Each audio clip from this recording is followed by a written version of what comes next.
This parcel came today. I've got to show you what it is because it took me by surprise. I didn't recall ordering anything this sort of size, and then I opened it up. So quite sizable. Nothing there. Nothing there. Oh, and there it is. That's my stick of solder that I'm going to use to solder my nipples on. 60-40, so 60% tin, 40% lead. I've been told that that's better because of the fact that in that ratio the solder's a little bit harder, so should keep me going for a while. So this is what I'm going to try this evening. I'm just going to experiment with my new cables and bits and pieces. This is my arrangement at the moment. So I've got the original engine, the 532, had 2 carburetors, and I've got 2 throttle cables, one running to each carb. But my new engine, the 582, has got a built-in oil pump. So the one throttle cable I'm going to leave to drive the one carburetor 2, and then the other throttle cable I'm going to put a splitter in. That was the bit I wasn't happy with yesterday. I've sent that back and ordered another one from a different source. So that's attempt number 3 to get a better quality one of those. But I'm going to split it, and then I've got to make up this section here. So this new piece of cable that's going to come out the other side of the splitter, it's got to have a small nipple on that end and a bigger one for the oil pump.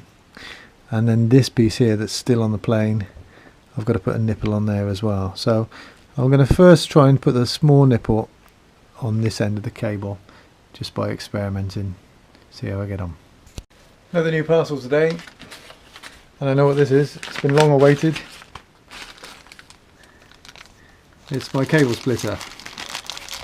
Finally, after 3 attempts, I've got one which is the better quality one, screw together, AML type. However, it needs to have the magic 39mm travel. Well, my cable travel is only 37. They do one of these in 38mm, so that'll be the compromise. Let's see whether I've got the right amount of travel. Okay, we've had success by I've got to 38mm, which is the travel that I needed. That's 1mm less than the total throttle slide travel, but 1mm more than my actual cables are travelling on the aircraft. So I'll have to see whether that 1mm is going to make any difference to full throttle or not. But that's all I've got to play with at the moment. I managed to gain a millimetre just by cleaning the burrs off the inside of the splitter. So there are some little manufacturing bubbles on the end of here and on there. I've just taken these surfaces off flat. The cable sits lovely and flush with the nipple on it, and that was the nipple I made. And then there was plenty of room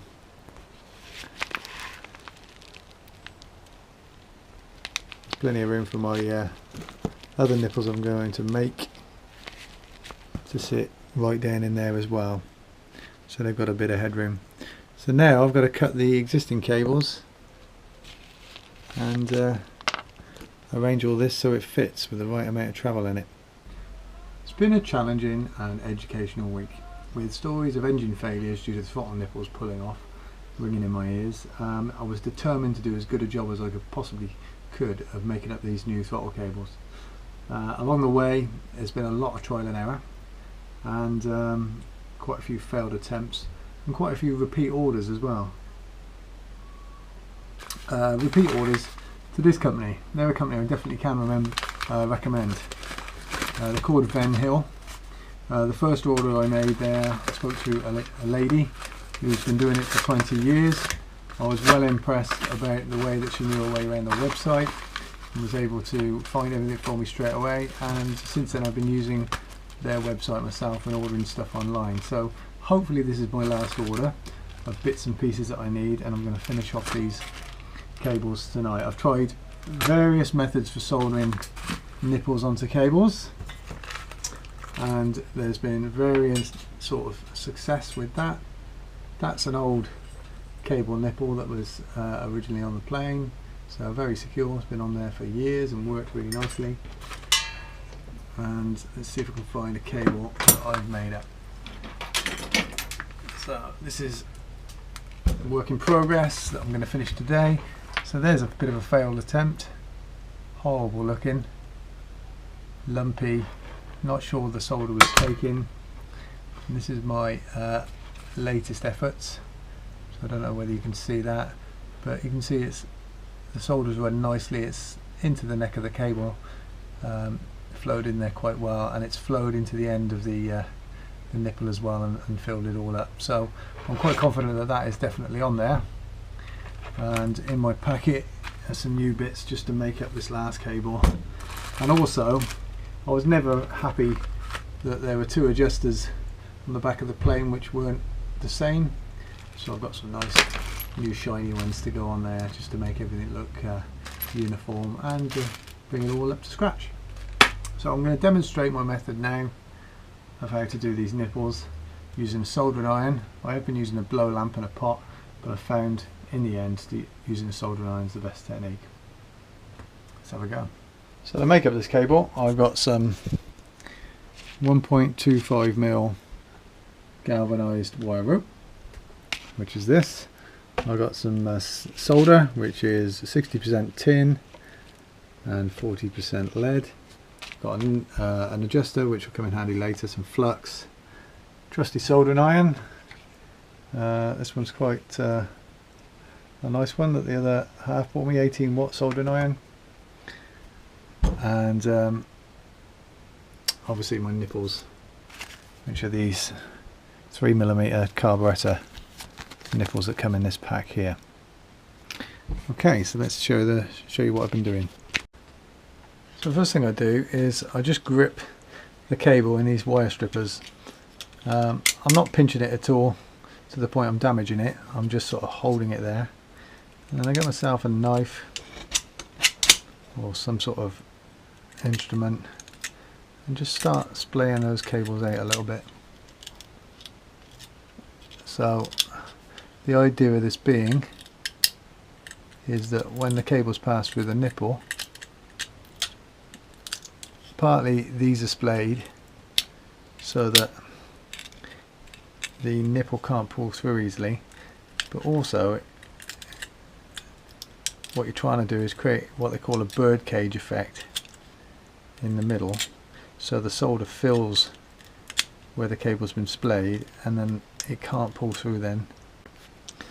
So that's the sort of effect I'm trying to achieve, where I've sort of splayed the cables out and then I've tried to curl them back in on themselves to make this bit of a hollow in the middle there, hopefully where the flux is going to, the solder's going to sit.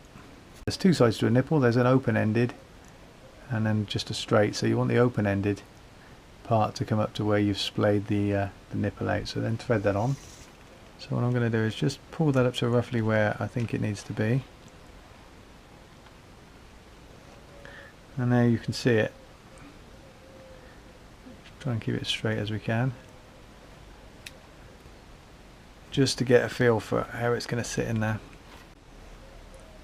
So I'm just using this Laco regular soldering flux, but it's for copper and brass, and also for galvanized steel, which is what this cable is made of. Not using stainless or anything fancy, there's no need. Okay, so what we've done is I've just holding the cable in the vise so it's facing downwards. I've found this is a better way of doing it, the way the excess flux can just, the excess solder can just drop off, and it doesn't then run up your wire too far, which is not what you want really. So let's just get things warmed up.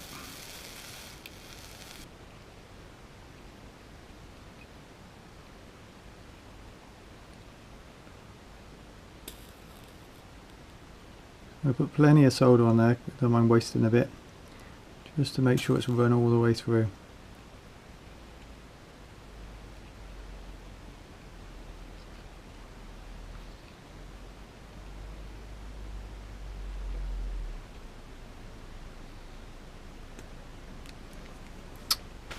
Let's see what that looks like. There it is, cleaned off with a rag. You can see that solder's run right underneath the nipple, through and out the other side. So I'll tidy up those spiky bits where the cable's sticking through, and that's it. I can then use that, and we're going to crimp off the other end with lead ferrules. So the old cable didn't have any end ferrules on there, and they were starting to get a bit split. This is the end ferrule that I fitted to my new cables. My technique for that is I get the new ferrule, clean the end up nicely, and cut it off as cleanly as I can, and then get a biro, just poke that into the liner a little bit, just to make sure that the end of that is all opened up and ready to go. And I don't know whether this makes any difference or not, but it makes me feel better. I mix up a little bit of Araldite, put a tiny smear of Araldite where the ferrule is going to sit. Not enough that it obviously gets into the cable or the liner. Pop that on. Granted, a lot of it gets shoved off. And I go grab my crimps, trying to keep the both crimps in the same orientation.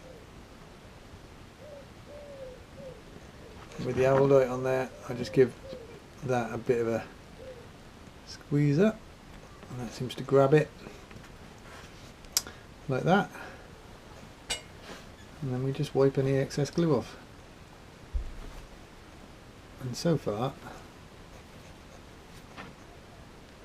it's got a physical clamp on it, and then the Araldite should set and hopefully grab it a little bit more. I'm not sure whether it will, but it makes me feel better.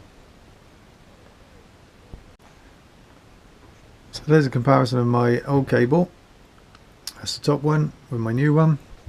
Underneath, there's the new adjuster, all nice shiny, and I've just got to take this end piece off. I've got some ferrules that I can use to clamp it once I've wrapped it round, and that'll be the one cable made. And there we have the two new cables with all their end ferrules, the adjusters, and then the end pieces with some of these crimp ferrules, lead ones, which I've crimped up. I've even got some tiny little ferrules I might put on these frayed ends just to tidy those up a little bit, stop you getting your fingers caught on them. And yeah, pleased with that.